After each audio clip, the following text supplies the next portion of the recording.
लेकिन सोटो के कारण, सोटो का पूरा सेंटर हम लोग यहाँ लाने का प्रयास कर रहे हैं और उम्मीद है कि जल्द ही ये लोग तैयार है तो जल्दी ही हो जाएगा और हम लोग डोनर मिलने पर जल्द ही इसकी सूचना देंगे।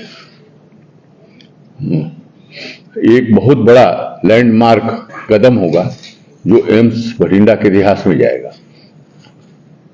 पूछें, आप लोग को कुछ पूछें। ये केसेज ऑलमोस्ट मान के चलते हो, जैसे पंजाब में तरह के हैं, तो इस तरह के कितने केसेज हो सकते हैं जिसमें किडनी ट्रांसप्लांट की जरूरत पड़ेगी? किडनी ट्रांसप्लांट की जरूरत 2 लाख, एवरेज अंदाजन 2 लाख लोगों की जरूरत पड़ती है। 2 लाख ट्रांसप्लांट होने चाहिए सालाना। अभी पंजाब का शायद अलग से नहीं सर्वे हुआ हो, लेकिन नेशनल लेवल पर सर्वे जो हुआ है कि हमारे पास आर्गन भी है और आर्गन रिट्रीवल सेंटर खोलने होंगे। ऐसे सेंटर्स को मान्यता देनी होगी जो खुद नहीं कर सकते हैं ट्रांसप्लांट, लेकिन एक्सीडेंट तो हर जगह हो रहा है और ट्रांसप्लांट किडनी निकाल के दूसरी जगह भेजा जा सकता है और समय का पालन करना होगा। तो ऐसे ट्रांसप्लांट की जरूरत पड़ सकती है और की जा सकती है। जैसे हमसे मान लीजिए नजदीक में पीजीआई है, अगर हम तैयार हों आर्गन डोनर के लिए और रिट्रीव करके उसको निकाल सकें तो वहां की संख्या बढ़ाई जा सकती है। तो हमारे केस में डेथ हो जाती है, केस में डेथ होती है, तो क्या वो किडनी यूज की जा सकती है? कितना टाइम ये जिंदा रहती है? 6 आवर राइट टाइम होता है जो किडनी यूज की जा सकती है। ओके सर, लाइसेंस कब मिला है सर? ये इसी महीने मिला है, इससे पहले? लाइसेंस कब मिला है? 10 दिन पहले। 10 दिन पहले। और कब शुरू हो गया ये ट्रांसमिट की होनी है? किडनी ट्रांसप्लांट स्टार्ट करने का एक प्रोसेस होता है। उसमें सबसे पहला जो प्रोसेस है वो लाइसेंस होता है। जैसे सर ने बताया कि नोटो है, नेशनल ऑर्गन ट्रांसप्लांट ऑर्गेनाइजेशन, उसके अंदर स्टेट में सोटो है।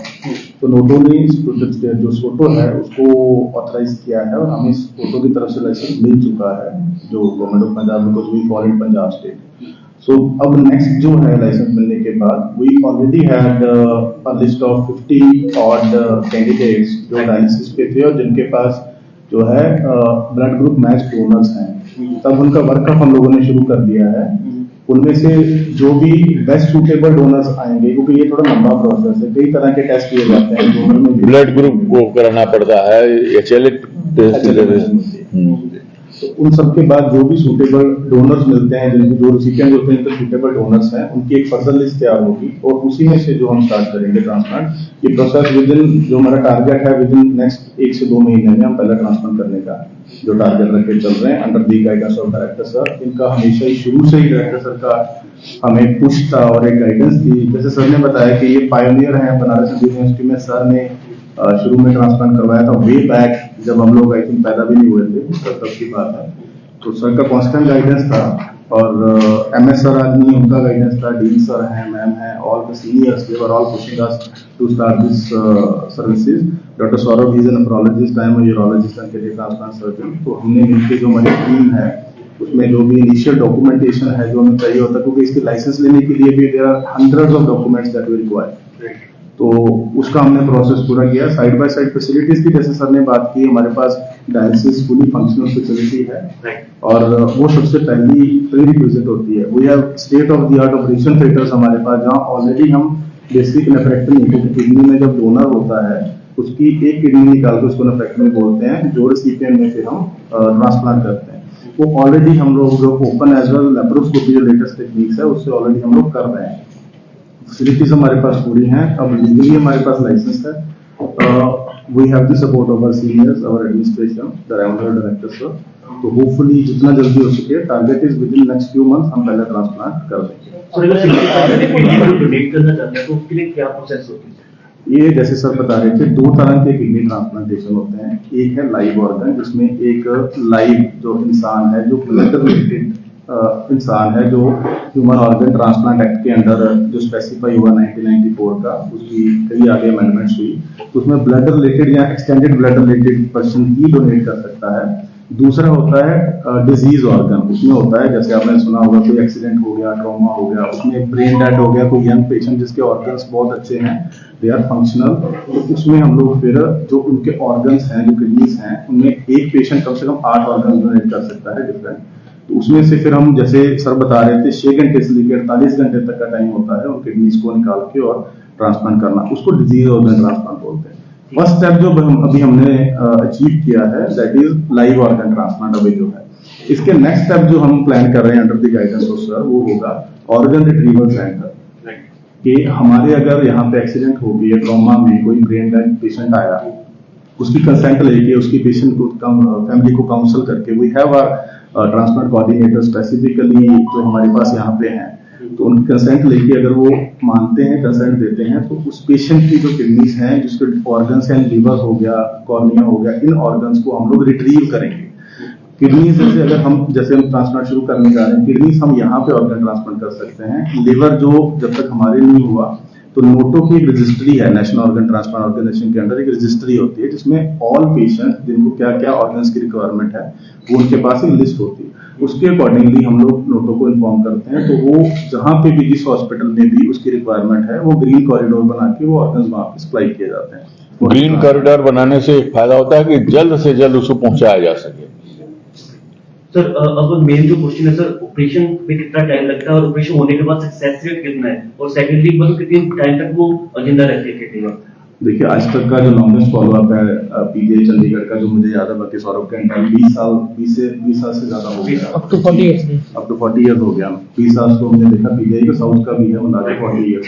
जैसे this is transplant is just a start. एक पेशेंट जो डायलिसिस पे चल रहा है, kidneys are gone, both kidneys are now gone, अब उसका जो हम किडनी ट्रांसप्लांट करते हैं, उसको रिजेक्शन से बचाना है, उसके लिए कई पहले इंजेक्शन देने पड़ते हैं, ठीक है।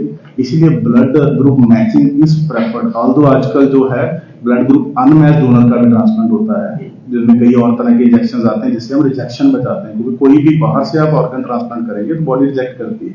तो ऐसी किडनी में रिजेक्शन का रेट, रिजेक्शन के चांसेस ज्यादा होते हैं। तो इसीलिए 2-3 तरह की रिजेक्शन होती हैं जब हम किडनी में ट्रांसप्लांट। सर्जरी इटसेल्फ एक, जैसे 2 सर्जरीज इकट्ठी चल रही होती है, जो डोनर होता है वो एक ऑपरेशन थिएटर में हम उनकी किडनीज एक्सट्रैक्ट कर रहे होते हैं, that surgery laparoscopically take 1 to 2 hours. और दूसरा जो रेसिपिएंट है साइड बाय साइड दूसरे ओटी में प्रिपेयर होता है, उसमें भी transplant surgery itself will take 1 to 2 hours, not much more that. लेकिन उसके बाद कैसे बॉडी रिएक्ट करेगी, इसके बेसिस पे 3 तरह की रिजेक्शन होती हैं। एक्यूट रिजेक्शन, हाइपर एक्यूट, कई बार होता है कि इतनी जबरदस्त रिएक्शन होती है कि ऑपरेशन थिएटर पे ही किडनी हमें दिख जाता है कि it's not going to survive. दूसरी एक्यूट होती है जो बस 3 मंथ्स में प्रेजेंट करती है, और तीसरी जो होती है ओवर ईयर्स करती है। तो जो पेशेंट पहले 1-2 साल अच्छी तरह से निकाल जाता है, तो chances of survival of that more than 80% are there. तो first 1 to 2 years are very crucial. Operation के बाद भी पेशेंट को कुछ इम्यूनोसप्रेसेंट दवाइयों पर रखा जाता है, क्योंकि उसकी इम्यूनिटी को स्ट्रेस करके रखते हैं हम लोग, क्योंकि उसकी इम्यूनिटी ही रिजेक्ट करेगी उसको। तो इम्यूनोसप्रेसेंट पे पेशेंट, और जैसे बोला 40 साल तक फॉलो, पेशेंट पे भी डिपेंड करता है, उसकी विल पे भी डिपेंड करता है, उसकी फिटनेस पे भी डिपेंड करता है, एज पे डिपेंड करता है। इम्यून सिस्टम कैसा है, एज कैसा है पेशेंट का, उसको इससे पहले क्या और कोमोर्बिडिटीज की, प्लस और डॉक्टर की ट्रेनिंग पर भी डिपेंड करता है। ठीक है सर, नेफ्रो के आपके पास कौन से स्पेशलिस्ट डॉक्टर हैं जो इस चीज को देखेंगे सर? डॉक्टर सौरभ।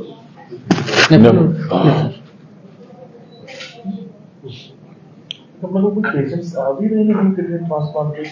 हाँ, ऑलरेडी जब सुविधा बढ़ती है तो लोग आते हैं, जब सुविधा ही नहीं रहती है, लोग सबको जानकारी रहती है कि हाँ हो ही नहीं रहा है, तो वहां नहीं आते हैं। कब एक क्वेश्चन पूछेंगे नहीं हो रही है, आप जवाब दे देते हैं। तो सर ये जो ऑर्गन रिट्रीवल सेंटर है, ये कब तक ओपन होगा, और इसका बिसाइड्स दिस किडनी, तो बाकी तो हार्वेस्ट करके जो दूसरे सेंटर, देखिए भटिंडा फॉर्चुनेटली और अनफॉर्चुनेटली चारों तरफ रोड से घिरा हुआ है, और एक्सीडेंट भी बहुत होते हैं, क्योंकि पंजाब में तेज गाड़ी चलाने का शौक है। तो ऑर्गन रिट्रीवल सेंटर कभी भी चालू कर सकते हैं, कभी भी ऑर्गेनाइज कर सकते हैं। अभी हमारे ऑपरेशन थिएटर रेडी हैं, जो ऑर्गन रिट्रीवल सेंटर बन सकते हैं। इन्फेक्शन बचाना होगा, गंदे तरीके से गंदा मरीज नहीं चाहिए, उसकी प्रिकॉशन लेकर के आर्गन रिट्रीवल सेंटर में कोई आर्गन निकाला जा सकता है। सर एज ए डायरेक्टर आप अपील करना चाहेंगे पंजाब के लोग आपको देखने लाइव? बिल्कुल, पंजाब में अपील होता रहा है, भारत सरकार भी अपील करती रहती है। आर्गन ट्रांसप्लांट डे ISOT कब है? 8 तारीख को इंडियन और इंटरनेशनल हाँ। 23 अक्टूबर। आर्गन ISOT ऑर्गेनाइजेशन है जो पूरे देश में सबको अवेयर करने का कोशिश करती है।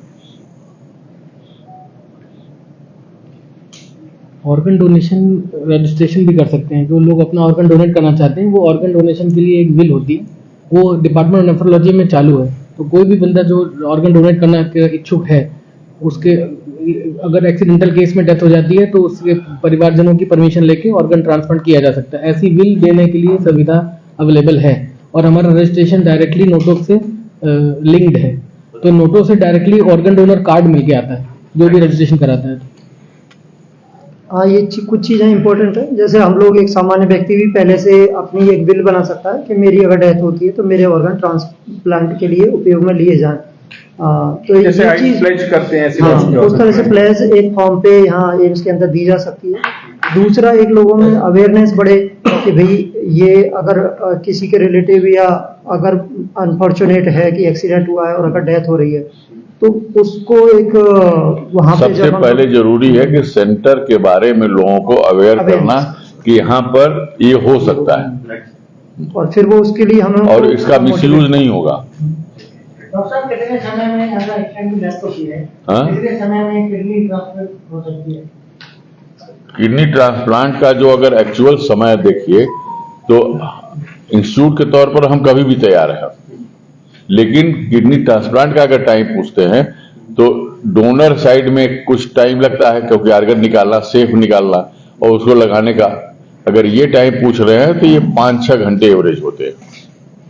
ओके सर, अब जो मेन अभी पेशेंट पूछ रहे हैं खर्चा कितना आएगा जब मैं ट्रांसप्लांट कराना चाहता हूँ, अपना नाम भी दे देता हूँ, उसके बाद में खर्चा? अभी आयुष्मान जिसके पास सुविधा है उसका फ्री होगा। आयुष्मान फ्री? हाँ। Thank you sir. किडनी खरीदने वाले भी बहुत हैं और बेचने वाले भी बहुत हैं। उसको आप लोग रोकिए, उसको आप लोग रोकिए। सर आप नहीं, ऐसे हैं जो डॉक्टर भी जिसमें मिले हुए होते हैं भी, उस डॉक्टर को पकड़वाइए। अब इसके लिए बहुत स्ट्रिक्ट गाइडलाइंस बन गई हैं। रजिस्ट्रेशन होता है, बाकायदा वेबसाइट पर डिटेल्स रहती है कि क्या है वो, उसके लिए बहुत स्ट्रिक्ट गाइडलाइंस है। और ये सारी चीजें जो है ना, जैसे प्राइवेट या वहां तो संभावना रहती है, लेकिन सरकारी अस्पताल और स्पेशली एम्स वगैरह में इसकी संभावना बिल्कुल नील है क्योंकि बहुत ही स्ट्रिक्ट गाइडलाइंस है, वो सभी यहाँ पे फॉलो होने वाली है। जो रजिस्ट्रेशन सेंटर होता है, ऑथराइजेशन सेंटर, उसमें सारी प्रक्रिया सरकारी स्तर पर पूरी की जाती है। उसका ऐसा है जी, जो जैसे एक स्टेट कमेटी होती है, जैसे हमने अभी ट्रांसप्लांट शुरू करना है, जब तक हम 25 ट्रांसप्लांट एक साल में नहीं करते हमारी एक इंटरनल कमेटी नहीं बनेगी। अदरवाइज 25 से ज्यादा करते हैं तो हमारी एक इंटरनल हॉस्पिटल कमेटी बन जाएगी जिसमें हमारे एडमिनिस्ट्रेशन होगा, कुछ स्पेशलिस्ट डॉक्टर, उसमें पीसी का। दुर्भाग्य है कि जितने डोनर होते हैं उसमें 90% पत्नियां होती हैं, वुमेन्स। डेटा जो है ये पूरे हिंदुस्तान का डेटा है। 90% ऑफ फीमेल्स आर। तो वो जो कमेटी होती है वो सबसे पहले जो फाइल जाती है पेशेंट की, जितनी फाइल बनती है जो डोनर, वो रिलेशन प्रूफ करती है। वो रिलेशन प्रूव करती है। उसमें डीसी का नॉमिनी, पुलिस का नॉमिनी, एडमिनिस्ट्रेशन का नॉमिनी, हॉस्पिटल का नॉमिनी। अभी हमारी जो स्टेट की कमेटियां हैं, जहाँ फरीदकोट, जहाँ पटियाला, पहली फाइल्स हमारी वहां से ऑथराइज होंगी। Once they give us permission for that, सारा लीगल मैटर वो ऑथराइज करेंगे, फिर उसके बाद पेशेंट हमारे पास आएगा, हम ऑपरेट करते हैं। तो इसलिए बहुत स्ट्रिक्ट लॉ है जो ह्यूमन ऑर्गन ट्रांसप्लांट एक्ट है, तो उसमें जिससे उसका मिसयूज न होने पाए। That means it process will take some time. अगर प्रोसेस होता है तो वक्त लगेगा। That is why I asked you, it will take few months because Yeah, उसका okay. फाइल क्लियरेंस में ही it is a time of a month or so, because वो फाइल अलग अलग ऑफिसर्स के पास कमेटी एक बार बैठती है महीने में, 2 महीने में, 3 बार महीने में, वो फाइल ओके। अब सरकारी अधिकारियों को भी अपना समय लेना है। जैसा जो डोनेट करता है किडनी रिलेटिव कोई भी, तो उसको कितनी देर के लिए ट्रीटमेंट जरूरी है? ट्रीटमेंट जरूरी नहीं है ट्रांसप्लांट के लिए, उसका जांच जरूरी है कि किस ग्रुप का ब्लड किस ग्रुप का है और HLA मैचिंग हो रहा है कि नहीं, कई मशीन हैं, उसको चेक करना होगा। जिन्हें डोनेट कर दी, किसके लिए बोल रहा हूँ मैं, जो डोनेट करती हूँ डोनर के डोनेट करने के बाद कह रहे हैं कि उसके बाद कितना है? डोनेट करने के बाद 5-6 घंटे अगर डोनर मिल गया, और रिसिपिएंट भी यहाँ होने चाहिए। रिसिपिएंट का रजिस्ट्रेशन हम लोग धीरे धीरे कर रहे हैं, लेकिन उनको भी समय चाहिए, समय लगना, उनकी भी तैयारियां होती हैं।